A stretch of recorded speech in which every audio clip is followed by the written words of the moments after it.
பெண் பிள்ளைகளுக்கு அப்பாக்கள் ரொம்ப செல்லம் கொடுத்து வளர்க்காங்க. என் மகாராணி இவள், என்னுடைய இளவரசி இவள்.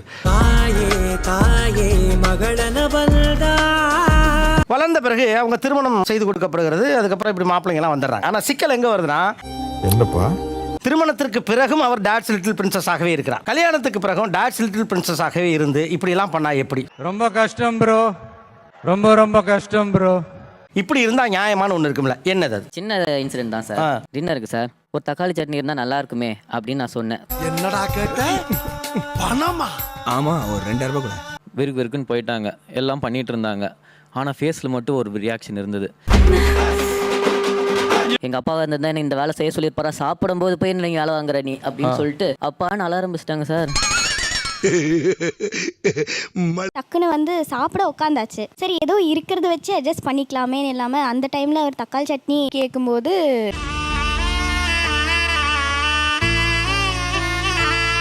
ஐயோ அங்கே இருந்திருந்தா அப்பா இந்த மாதிரிலாம் கேட்டிருக்க மாட்டாரு. அப்பாட்ட கொடுங்க.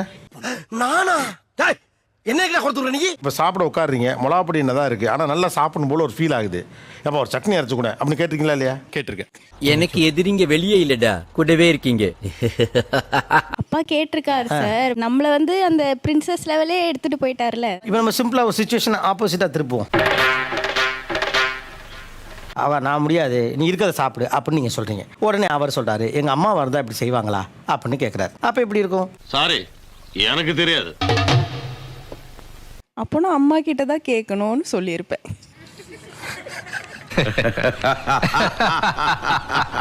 ஆனா அதுக்காக ஒன்றும் தயக்கம்லாம் காட்டுறது இல்லை. அது அனாவசியம். இப்பவும் டாட்ஸ் லிட்டில் பிரின்சஸ் ஆக இருந்தால் எப்படி, இப்படி செய்தால் எப்படி? எதுக்கு இத்தனை எப்படி? இல்ல எப்படிப்பா? அப்படி எங்கேயாவது பீச்சுக்கு போகலாம் அப்படின்னு சொன்னால், சரி பீச்சுக்கு போகலாம் அப்படிங்கன்னு கிளம்புனா, கார் ஏறி உட்காந்த உடனே அவங்க அப்பாவுக்கு ஃபோன் அடிச்சிடும். நாங்கள் பீச்சுக்கு போகிறோம், நீங்கள் வரீங்களா? அதை விட வரேன்னா ஒன்று எனக்கு அதுக்காக தான் காத்து நிற்கிறேன். இதை வாரத்தில் ஒரு நாள் எப்போயா பார்க்கணுன்னு நினச்சா, நாங்கள் ஒரு நாள் பீச்சுக்கு போகிறப்ப அவரும் வந்தால் அப்படியே எல்லாரும் மீட் பண்ண மாதிரி இருக்கும். என்னடா ரெஃப்ரி அவன் போய் சொல்றான், ரெஃப்ரி அவன் போய் சொல்றான், அது மிகவும் ஆபத்தான மிருகம். அப்பாவை நம்ம வாரத்தில் பார்க்கவே இல்லை அப்படின்னா, அப்பாவை நம்ம பீச் போகும்போது வர சொல்கிறது நியாயமான விஷயம். அப்பா வாரத்தில் 5 நாள் வீட்டில் தான் இருக்கார். ஒரு சார் எனக்கு வந்து எங்கள் அப்பாவை பார்க்காம இருக்கவே முடியாது சார். எங்கள் அப்பாவை பார்த்துட்டே இருக்கணும். நாங்கள் பாண்டிச்சேரியிலையும் இருக்கிறோமே கூட. அடேங்கப்பா, ரொம்ப விவரமான பொண்ணாவும் இருக்கு. ரொம்ப விவரமான பொண்ணு தான். உங்க அவர்கிட்ட பக்கத்தில் கொடுங்க. பொண்ணுகிட்ட ஃபோன் வந்தா எவ்வளோ குறுகுறுன்னு அப்படி இருக்கும், குடுகுடுன்னு ஓடணும்னு தோணும். எவ்வளோ ஆசையாக இருக்காது. என்னடா சிரிப்பு? என்ன அப்பு? இப்போ எங்கள் மாப்பிள்ளை சொல்கிறேன் சார், நான் பீச்சுக்கு போனால் என் பொண்ணோட போன எங்கள் மாப்பிள்ளோட தான் வாங்கி போவேன். அது இன்னும் தொந்தரவு சார். ஐயோ, எப்படி சிக்கிரிக்கம் பாத்தியாப்பா? ஒரு கேரக்டர் நைட்டு 9 மணிக்கு சுகந்தமான காத்துல பொண்டாட்டியை ஓரமாக உட்கார வச்சுட்டு மாமனாரோட வாக்கிங் போகிற கொடுமையெல்லாம் பெரும் கொடுமை. நாம என்னப்பா செய்யறது? நம்ம ஒன்று நினைச்சா தெய்வம் ஒன்று நினைக்குது. தெய்வம் நினைக்கிறது இருக்கட்டும்டா, நீ ஏன்டா நினைச்ச? ஆனா மகள் இங்க வான்னு கூப்பிடுறப்ப உங்களுக்கு எவ்வளவு சந்தோஷமா இருக்கும். உடனே எந்த வேலையா இருந்தாலும் ஒதுக்கி வச்சுட்டு கிளம்பிடுவாங்க. அதுல ஒரு சந்தோஷம். இவர்தான், இவருக்கு இதான் வேலை.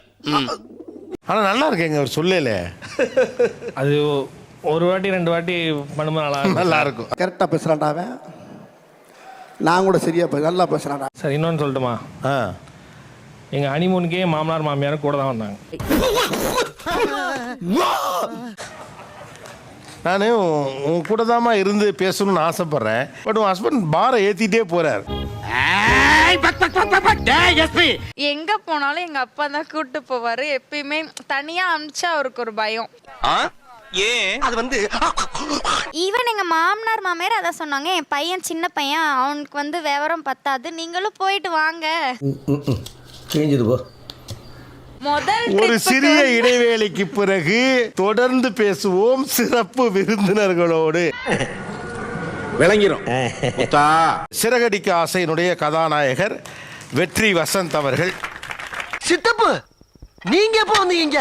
என்ன நீ பார்க்கவே இல்லையா? இல்லையே சித்தப்பு. அவரும் கொஞ்சம் புதிய மாப்பிள்ளை தான். அவர் மனைவி லிட்டில் பிரின்சஸ் தான். டாட்ஸ் லிட்டில் பிரின்சஸ் கிடையாது, ஒரு பெரிய ஃபேமிலிக்கே லிட்டில் பிரின்சஸ். நினைச்சாலே பயமா இருக்கு. ஸோ இந்த சேர் இப்போ எதுக்கு வச்சிருக்கோம் அப்படின்னா, இது வந்து இப்போ ரீசெண்டாக ஒரு படத்தில் பார்த்துருப்பீங்க, கூலி படத்தில். என்ன அதனால என்ன இப்போ அதில் உட்கார வச்சாங்கன்னா பஸ்பமாயிருவாங்க. இதுவும் பஸ்பமாக்குறது தான், ஆனால் ஆள் இல்லை. குழப்பமா இருக்க. டாட் லிட்டில் பிரின்சஸ்னுடைய இந்த ஆட்டிடியூடை நீங்கள் விட்டுறணும் அப்படின்னு நீங்கள் ஒரு ரெக்வஸ்ட்டை வைக்கலாம் இந்த சேரில் வச்சு. கம்பேரிசன் தான் சார் பண்ணக்கூடாது. கம்பேரிசன் பண்ணக்கூடாது. அதை பஸ்பமாக்கலாமா? முடியாது. சரி ஓகே சார் பண்ணிடலாம். நான் என்னமோ உன்னை பெரிய ரவுடில தான் நினைச்சேன். ஒரே அடியில பொசுக்குன்னு போயிட்டா. பஸ்பமாக்கலாமாப்பா? எது சார்? பயமா இருக்கா? பஸ்பமாக. தம்பி வாங்க. மிட் நைட்ல கேக் கட் பண்றது வேண்டாம்னு சொல்லியிருக்காரு சார், பர்த்டே அந்த மாதிரி செலிப்ரேஷனுக்கு. யார்? அவங்க அப்பா சொல்லியிருக்காரு. அப்போஸ் குளுக்கோஸா? அப்போஸ்ங்க. இதுக்கப்புறம் நிறைய பர்த்டே வரும், நான் நைட்டு கேக் கட் பண்ணுவோம், நீங்க அதை அலோவ் பண்ணணும். I can't accept sir. ஏம்மா? Good question. நான் கேக் வேணும்னா நீ எவ்வளோ ரூபாய்க்கு வேணாலும் நான் வாங்கி தரேன், நீ சாப்பிடுமா. ஆனால் பிறந்த நாளுன்றதுனால நீ கேக் கட் பண்ணுற பழக்கத்தை இன்னைக்கு பழக்கப்படுத்திக்கிட்டேன்னா. ஆக்சுவலா எனக்கு இந்த ஷோட ஆங்கரா இருக்கிறதுனால நானே பஸ்பம் பண்றதுக்கு எனக்கு தனியாக ரைட்ஸ் இருக்கு. கேக் வெட்டக்கூடாதுன்னு உங்க அப்பா சொன்னதை இவர் ஏன் செய்யணும்னு? அப்படி கேளு. கேக் கட் பண்ணு நினைக்கிறது நாளைக்கு வெளியே எங்கேயா பெருசா செலிப்ரேட் பண்ணணும்னு நினைப்போம். வருஷம் அதனுடைய ஆசை வந்து கூட்டிட்டு போகும். ஆக்சுவலா குறைஞ்சு போகும். என்னடா சொல்ற? என்னால நம்ப முடியலையே. நீங்களே இதே சேர்ல உட்காந்து இந்த ஆளை பஸ்பம் பண்ணுங்க, எனக்கு பர்த்டே விஷ் பண்ணலன்னு சொல்ற நாள்லாம் வரத்தான் போகுது. இல்லங்கிற ஆமாங்கற. இல்லங்கிற ஆமாங்கற. மிஞ்சி போனா ஒரு 3 வருஷம் இந்த தாட்டை பஸ்பம் பண்ணலாம்னு நினைக்கிறவங்க எல்லாம் கை தூக்குங்க. 2 பக்கமும் தூக்கலாம். ஆஹா, ஒண்ணு குடித்தாங்கய்யா, ஒண்ணு குடித்தாங்கய்யா. வீட்டை விட்டு கிளம்பும்போது ஒரு பாட்டு ஒன்று பாட சொல்லுவாங்க சார். அது வந்து ஆக்சுவலா தம்பி நீங்க இந்த சேர்ல அவரை தான் உட்கார வச்சிருக்கீங்க. ஓகே. சில நேரத்துல கொஞ்சம் இன்சென்சிட்டிவா இருக்குது எப்படி ஒரு பக்கம் ஆபத்தோ அதே போல அதீத பக்கமும் ஆபத்து.